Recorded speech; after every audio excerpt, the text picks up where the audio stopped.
Welcome, everyone, to the Michigan Association of Secondary School Principals podcast series, featuring great discussions, insight, and resources on all things related to education and administration. Ladies and gentlemen, welcome back to Season 5 of the MASSP podcast. My name is Ryan Casey, and so far this season, we've been focusing on changes in what our schools look like, what our teaching, learning, and even administration looks like during the COVID-19 pandemic. And we are going to continue that conversation as we focus on the impact it's had on student and student opportunities. And to do that, I invited in a colleague of mine, Director of Student Services for MASSP, Matt Alley. Matt, thanks for joining the podcast. How are you doing today? Hashtag best friends. I'm ready, buddy. It's a solid topic to talk about. It's something we've been stressing all year long. It's something we're kind of excited to dive a little bit deeper in, to talk about where we've had success and upcoming opportunities, because the more this becomes kind of our normal moving forward, the more building administrators are going to be looking for some of these opportunities to get their kids involved, not just with other students in their building, but other students across the state. So, Matt, just for those who maybe might be living under a rock still, although you are Director of Student Services for MASSP, can you share real quick before we jump into the first question, what organizations you actually help lead across the state? Yeah, so obviously the title of Director of Student Services for MASSP, I get to work with both sides of the house. So I get to work with our administrator side over MASSP, and I'm also Director of the Michigan Association of Student Councils and Honor Societies. So I get the chance to work with some very motivated and driven student leaders, motivated advisors and educators. We also have a pretty connected group of executive directors across the nation that we all kind of huddle together to come up with new resources and program ideas that directly impact all of our kids across the state of Michigan. So to dive right in, Matt, knowing this year has been a challenge, some students that you meet and speak with on a regular basis started the year with remote or virtual instruction. Others got to go face-to-face, or maybe were blended, but now within the last couple of weeks, we're forced back to remote virtual instruction. So what are students telling you across the state about their school experience so far this year, and what opportunities they have had or maybe haven't had and are missing out on? And it's been an interesting dichotomy, because being a statewide association, we hear all the models, we see all the models, we get a lot of different perspective and input, both from the students and the advisors. So from last spring to the summer to the start in the fall, we've worked with students that are 100% remote.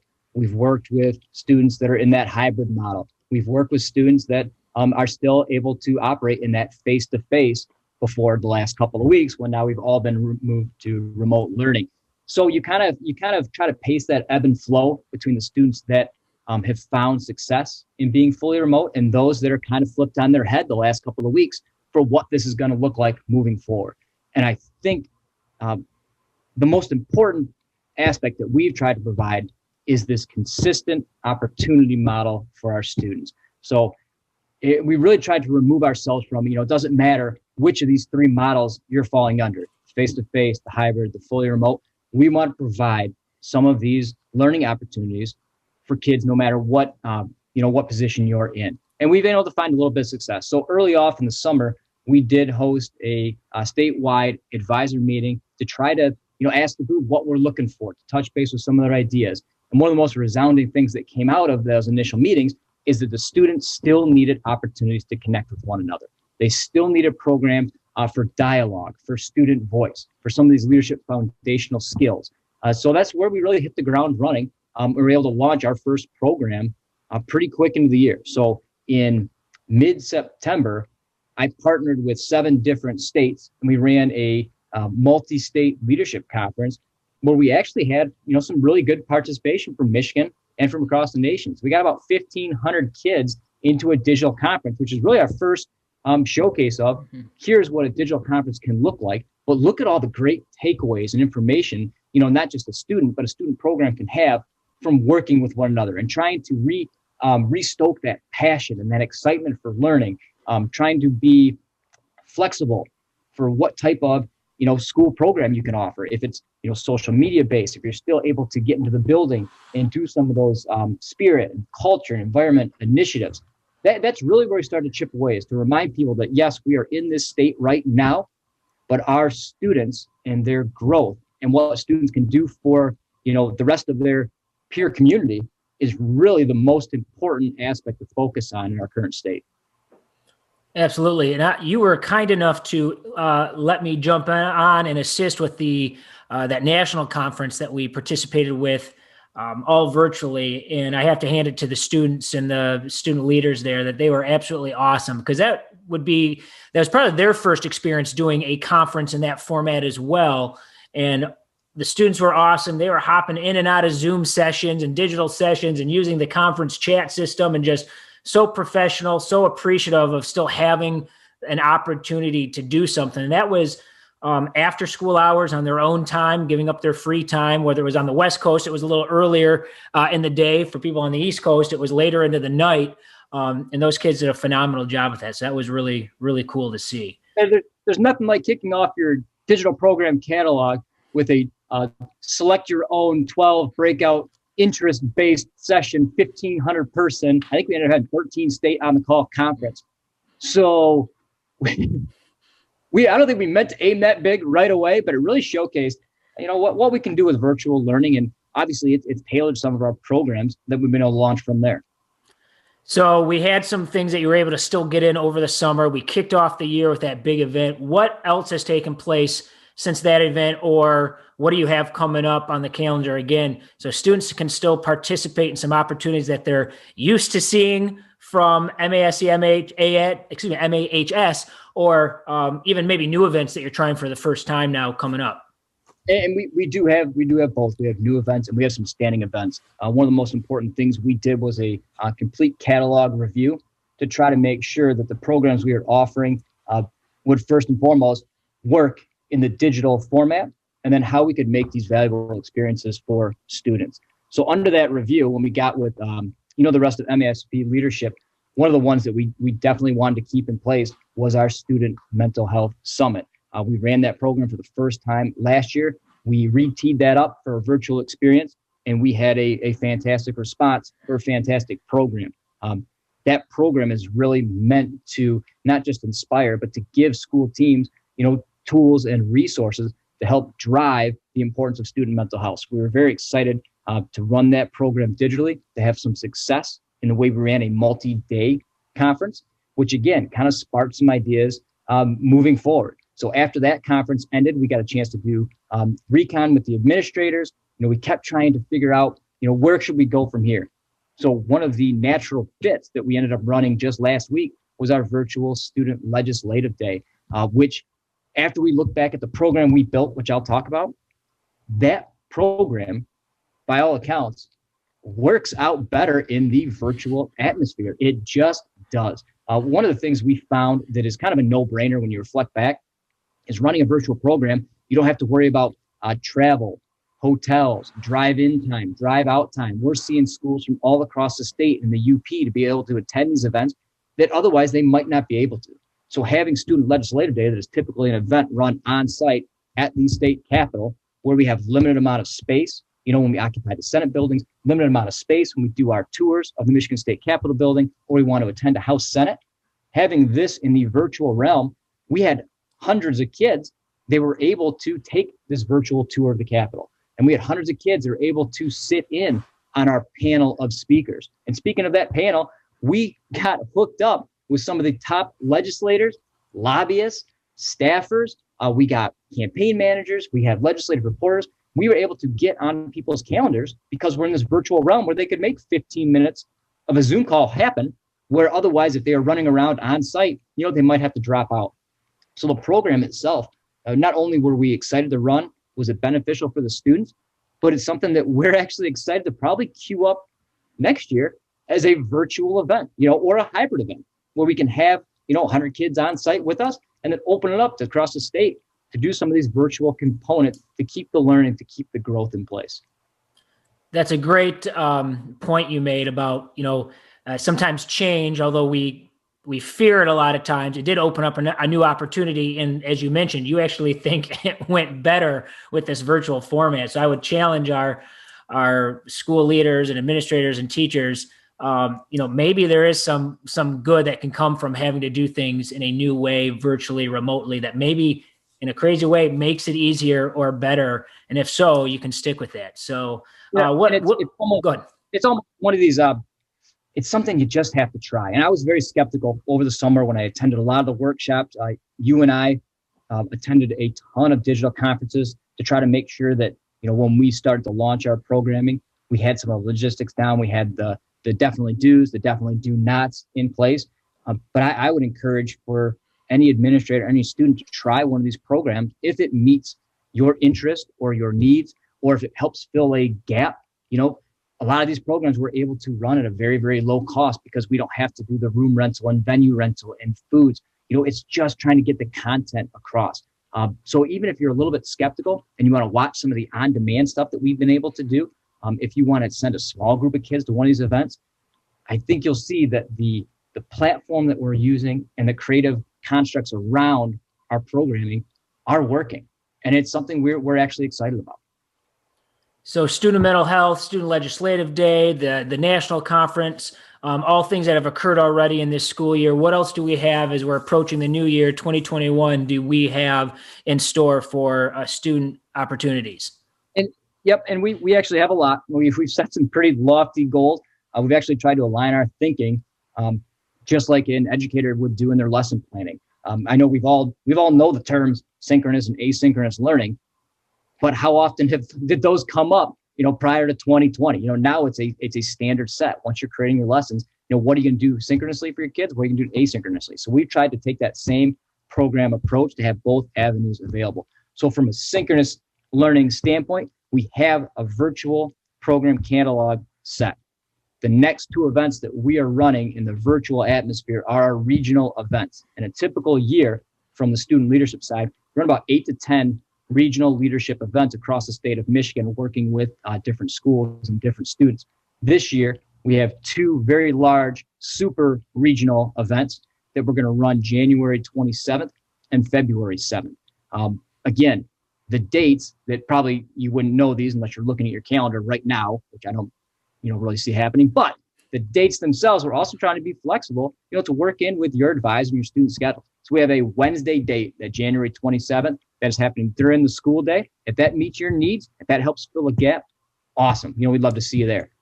That February 7th is a Sunday. We do a lot of night programs and we do weekend programs. So if the learning, if the Zoom overload, if the course content, if you were jammed up during the school day, we're hoping you come hang out with us on that weekend date to get your kids some of these critical skill sets, because regional events are very, very impactful because of the student voice that we inject into them. So every single regional event has a main keynote speaker that we lead off with, and then we get right into our student voice components. So we have our student showcase competition, where students actually work within teams to develop a presentation that they give to the rest of our participants. That could be something in the virtual atmosphere they did, community service projects, different activities, staff appreciation, all those culture pieces that really make a school a school. So students present on those in a presentation competition. And we also have our fan favorite Michigan Student Voice competition, where students actually develop 3.5 minute keynote presentations, where they're actually getting up in front of their peers and they're talking about things that are important to them. And the theme this year is overcoming adversity. So we expect some very powerful, very positive presentations to come out of our Michigan Student Voice competition. And then the best of the best from both the showcases, Michigan Student Voice, automatically earn a chance to present at our Student State Leadership Conference, which is every single year the largest event that our association runs, because we keep increasing the amount of students and advisors in schools that attend. This year, we're hoping it's no different. We have a very lofty goal, a very lofty agenda to make sure that if students are going to be a part of any virtual experience, that we deliver. And our state conference is no different. So we're fully expecting to have a couple thousand students from a couple hundred schools across the state, like a typical year. And then we're going to wow them with what we're able to provide both from a creative standpoint, a material standpoint, the resources they're going to take home, and then ultimately having those student leaders connect with one another so that when the conference ends, they're bringing home the very best of the best to directly impact their schools.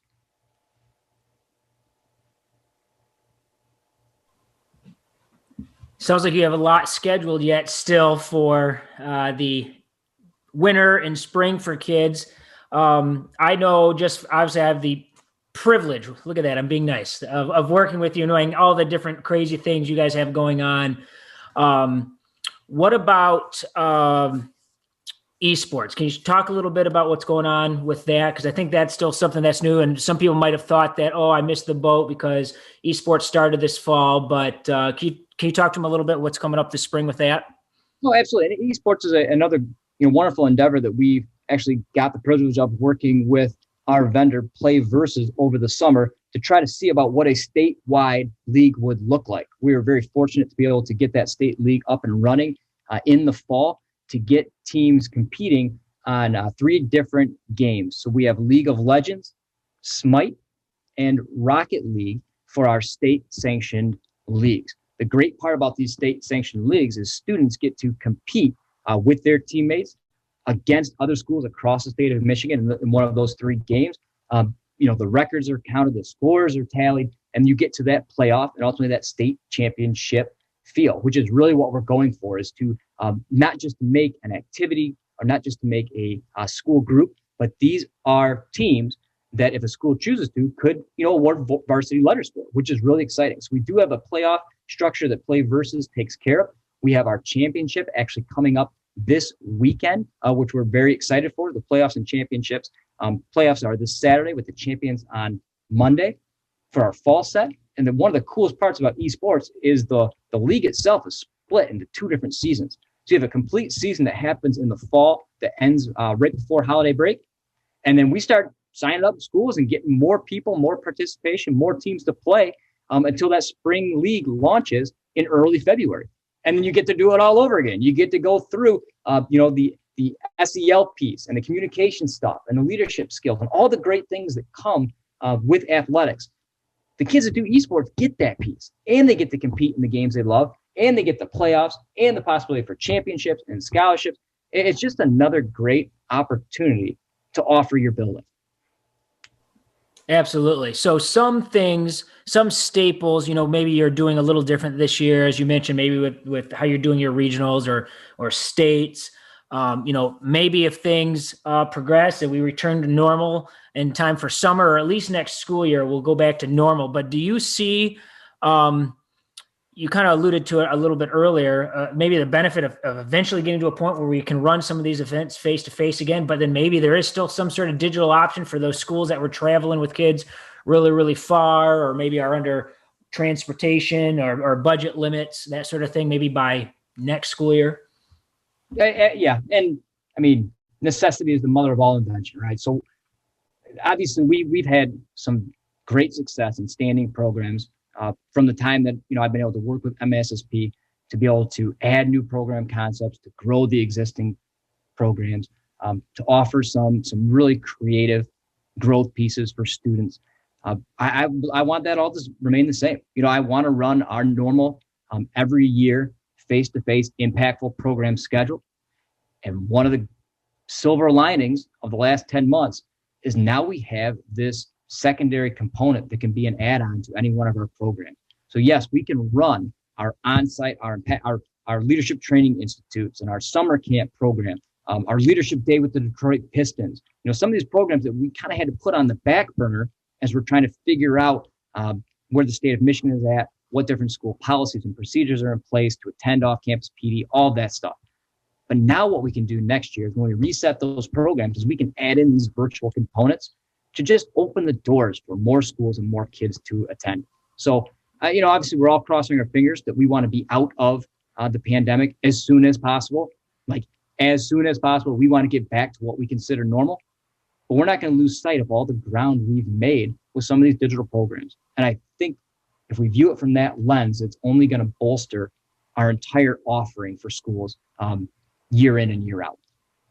Absolutely. So now that maybe some administrators or educators got to hear about what exactly MASC, MAHS does and how it's still going strong, even though students aren't in buildings right now, how would a school go about getting involved or becoming a member of that association? And then, what does that kind of look like? And how do advisors, what does that role look like in the process as well? Yeah, so membership is a pretty quick and easy process. We have a membership form online. All of our MASSP principal membership, there's an option, there's a box that you can actually upgrade your membership to include our student services. All of our student services, obviously, we have some of the programs that we talked about, which are, I think, some of the best in the nation as far as student events and student opportunities with what we've been able to do from a virtual standpoint. But with that, we also have our monthly advisor lead lines newsletter that goes out to hundreds of advisors across the state that talks about programming ideas and leadership curriculum. There's an activity of the month. There's updates that you can do in the classroom. We include tech bites from Ryan Casey when they're good. If they're not good, we leave them out. So little items like that. But there's quite a bit of value that comes along with a membership to join the Michigan Association of Student Councils and Honor Societies. It's a rolling membership. As soon as someone wants to be involved, we get them involved. If they come involved after 2020 ends, so you want to get us for second semester, obviously, we work with different schools to include a package that makes sense financially. It's typically $100 for the year. You can add as many advisors, principals, students to the account as you would like. There's a ton of value, a ton of knowledge, and a ton of experience, because not only are you getting to hear from me and from our resource packages, but we get you the chance to network with the real heroes and the real knowledgeable, experienced people, which is the other 1,000 advisors from across the state of Michigan. And that's really where you pick up these new concepts, these new ideas that you can then inject back into your school. Awesome.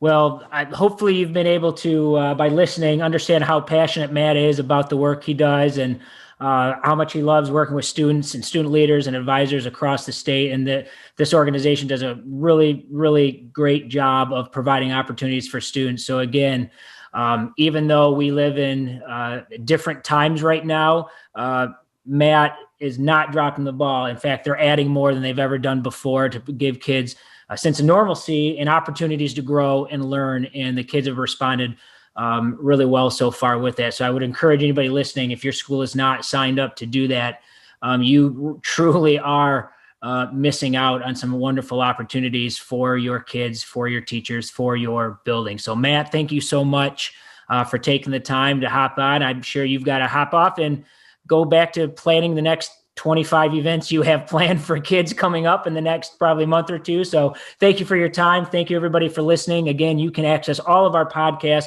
by heading over to massp.com/podcast or wherever podcasts are available online, including the Apple Podcast Store, Libsyn, and YouTube. Thanks for listening, everybody. Have a great day.